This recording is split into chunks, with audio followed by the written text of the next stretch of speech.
Hello, Wayne Roach is my name. Wayne Roach.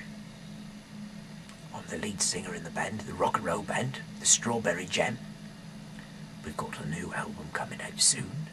Hopefully, we've got a bit more consecrated dates by the end of the summer. You know, August. And we've got to have it ready by then. So keep an eye out, it's not too far away. We've got, you know, a bit of a snag, but we're still working at it. And it's in its production stage, you know. So, we're still in its recording stage. I'm reading the Bible to you, chapter 4 of Deuteronomy. It's a long bloody chapter if I've ever seen one, but the next chapter 5 is the 10 Commandments, so we're looking forward to that. Then Moses said to the people, obey all the laws that I'm teaching you. You will live and occupy the land which the Lord, the God of your ancestors, has given you. Do not add anything to what I command you. Do not take anything away. Obey the commands of the Lord, that your God that I've given you. You yourselves saw what the Lord did to Mount Peor.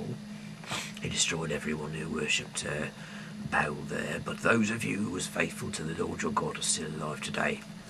I've taught you all the laws as the Lord my God told me to do. Obey them in the land you are about to invade and occupy. Obey them faithfully, this will show the people of the nations how wise you are. When they hear all these laws, they will say, what wisdom and understanding this great nation has.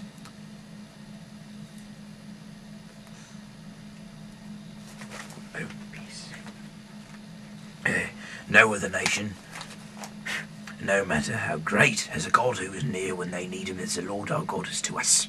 He answers us whenever we call for help. No other nation, no matter how great, has laws so just as those that I have taught you today. Be on your guard.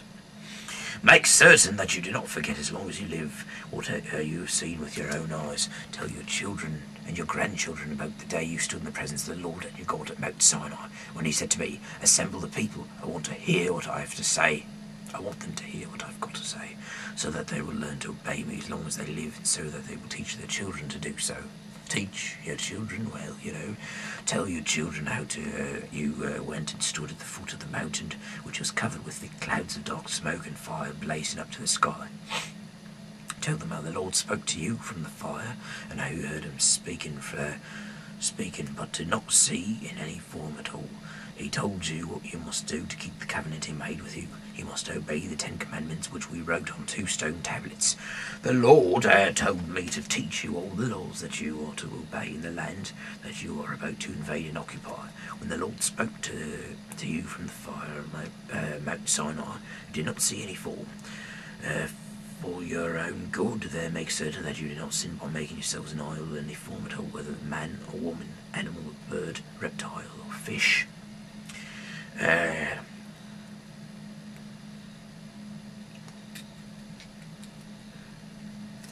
Do not be tempted to worship and serve what you see in the sky, the sun, the moon, the stars. The Lord your God has given these to all other people for them to worship, but you are the people he rescued from Egypt, that blazing furnace he brought you out to make you his own people as you are today. Because of you, the Lord your God was angry with me and solemnly declared that I would not cross the Jordan River to enter the fertile land which he has given you. I will die in this land and never cross the river, but you are about to go across and occupy the fertile land. Be certain that you do not forget the covenant that the Lord your God made with you. Obey your command, his command not to make yourselves any kind of idol, because the Lord your God is like a flaming fire. He tolerates no rivals. Even when you have been in the land a long time and have children and grandchildren, not sin by making yourselves an idol in any form at all. This is evil in the Lord's sight, and I will make him angry. I call heaven and earth as witnesses against you today, that if you disobey me, you will soon disappear from the land. You will not live very long in the land across the Jordan that you are about to occupy. You will be completely destroyed. The Lord will scatter you among other nations, where only a few of you will survive. There you will serve gods made by human hands, gods of wood and stone, gods that cannot hear or see or hear or eat or smell. There you will look for the Lord your God, and if you search for him with all your heart, you will find him. When you are in trouble and all those things happen to you, then you will finally turn to the Lord and obey him. He is a merciful God. He will not abandon you or destroy you, and he will not forget the covenant that he himself made with your ancestors. Search the past, the time before you was born, all the way back to the time when God created man on the earth. Search the entire earth. Search the entire earth. Is anything as great as this ever happened before? Has anything ever heard of anything like this?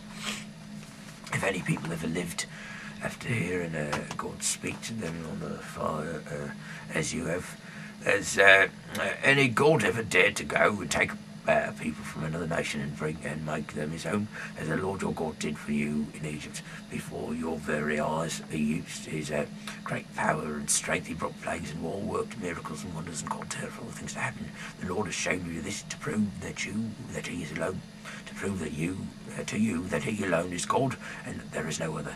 He let you hear his voice from heaven so that he could instruct you, and here on earth he let you see his holy fire and spoke to you from it. Because he loved your ancestors, he chose you, and by his great power he himself brought you out of Egypt. As you advanced, he drove out nations greater and more powerful than you, so that he might bring you in and give you their land, the land which still belongs to you. So remember today, never forget, the Lord is God in heaven and on earth. There is no other God. Obey all laws that I've given you today, and all will go well with you and your descendants. You will continue to live in the land that the Lord your God has given you to be yours forever. Then Moses set aside 3 cities east of the Jordan River, to which a man could escape and be safe if he had actually killed someone who had not been his enemy. He could escape to one of these cities and not be put to death. For the tribe of Reuben there was a city of Bezer on the desert plateau. For the tribe of Gad there was Ramoth, and the territory of Gilead. And for the tribe of Manasseh there was Golan in the territory of Bashan. Moses gave God's laws and teachings to the people of Israel there. It was after they had come out of Egypt and were in the valley east of the Jordan River, opposite the town of Beth Peor, and he gave them these laws. This was in the territory that had belonged to King Sihon of the Amorites, who would rule in the town of Heshbon. Moses and the people of Israel defeated him, and when they came out of Egypt, they occupied his land, the land of King Og of Bashan, another Amorite king who lived in the east of the Jordan. This land extended from the town of Ereh on the edge of the Arnon River all the way north of Mount Sirion, that is Mount Hermon. It also included all the region east of the Jordan River, as far south as the Dead Sea, and east of the foot of Mount Pisgah. That is the end of chapter 4 of Deuteronomy. Tomorrow he's going to read the 10 commandments. I'm Roach. Good night, God bless.